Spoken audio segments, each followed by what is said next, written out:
Hey guys, welcome back in the part 2 video on importance of variables in algebra or understanding variables in algebra. So here we have this an example where we have some students standing, some students standing in rows. This is the first row, this is the second row, this is the third row, this is the fourth row.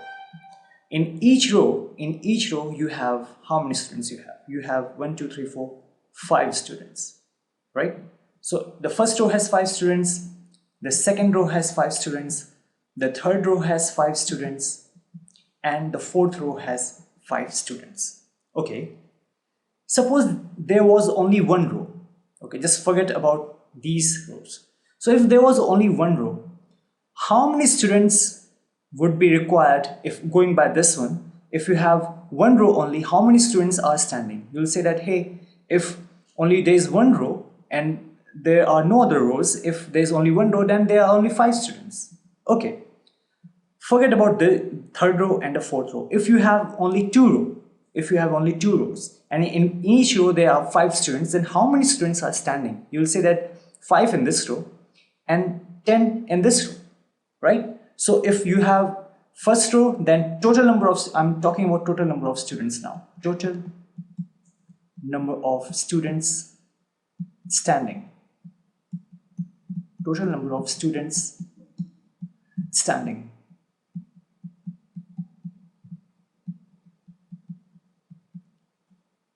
So going by this diagram, if there's only one row, you have 5 students who are standing. If you have 2 rows, you have 10 students that are standing. Now here, forget about this fourth row. If you have 3 rows only, how many students are standing? You'll say 5 plus 5 plus 5, it is 15. So if we have 3 rows, then 15 students are standing. Now take this fourth one also. If we have fourth row also, if we have 4 rows, then we have 20 students that are standing. Now pause the video, try to observe the pattern and then try to write the rule as we did in our previous video, the part 1 video. Okay, I assume that you have done that and you have found the rule. Let's discuss that. What's the pattern here? For each row, you can see that if this is the first row and this is 5, the second row it is 10, third row it is 15, fourth row it is 20. The pattern that we get is 5 times 1, 5 times 2,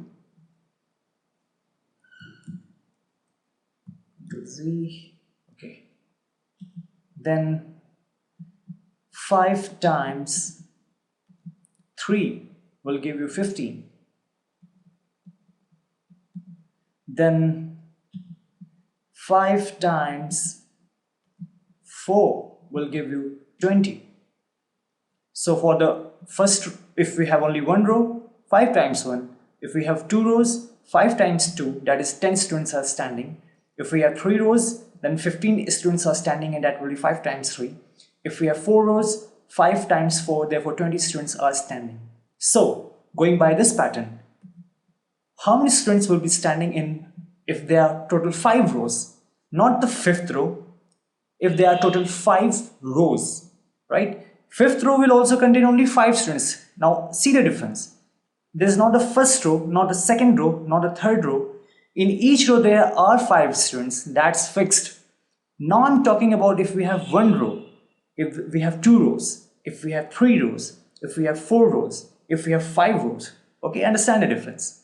Now if we have total 5 rows, how many students are standing? So you will say that, hey, if total number of rows are 5, then we will have 5 times 5 and it will give us 25.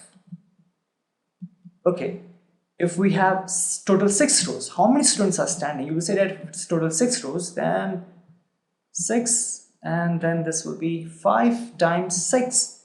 What value it will give? It will give 30. Therefore, if there are total n rows, not the nth row. Nth row will contain, how many students will be there in the nth row? 5, because each row has 5.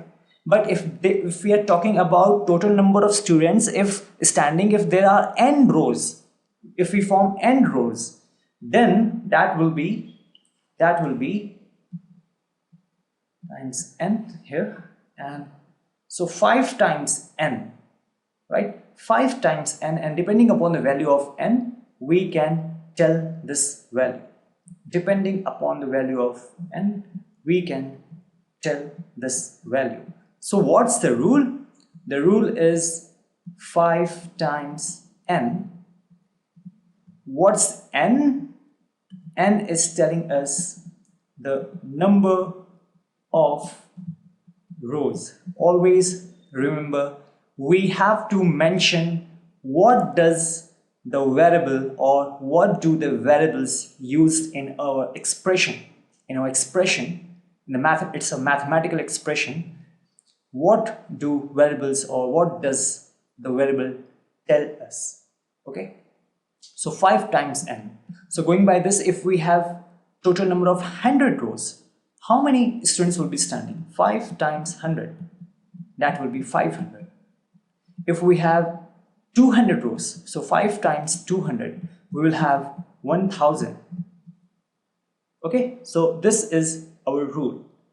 Okay, one more important thing, this is 5 times n, and you can write it as, if someone write it as 5n, then don't get confused, it's the same thing. If I'm writing 5n, this will be same as 5 times n, no difference. If I'm writing, let's say 10n, this will be 10 times n. So 10 plus n is different, and 10n is different. This is 10 plus n, addition. This is 10 and n. This 10n tells you 10 times, that is multiplication sign, and n. Okay, this is very important thing. Another example, this is person A and this is person B. Okay, so the person A is younger to B, this person A is younger than B, and B is elder to A, and the difference between them is like this person B is 10 years older, then he's elder, and the difference is 10 years. He's 10 years older than A. Okay, so going by that, the person B is 10 years older than A. So if this person is of 1 year, if the age of this person is 1 year, what would be his age, or her age, this person B's age? It will be 10 plus 1, right? Can you see this? Because the person B is 10 years elder. So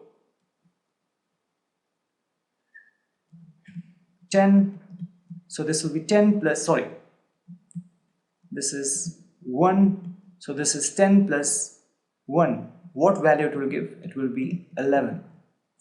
If this person is 2 years, now if the age of this person is 2 years, then this will be 10 plus 2. And what would be the age of this person then? 12. If this person age is 3 years, then this will be 10 plus 3, and this will be 13. So going by this pattern, these expressions, what pattern do you find? What pattern do you find? We find the pattern that is, if the person is of age n years, if the person's age is n years, then this person's age will be 10 plus n, right? And that's the rule, because if someone asks that, if this person is 10 years elder to him, then what would be person B's age. If person A is 11 years, the age of person A is 11 years. If this person is of 11 years, then the age of this person will be 10 plus 11, where n tells us age of A, age of person A. So if the age of person A is 11 years, then the age of person B will be 10 plus 11. If the age of person A is 50 years, then the age of person B will be 10 plus 50, and this will be 60. In this case, it would be 21. If the person's age is 52, if it's 52, then the person B's age will be 10 plus 52, and this will be 62, right? So this is the rule.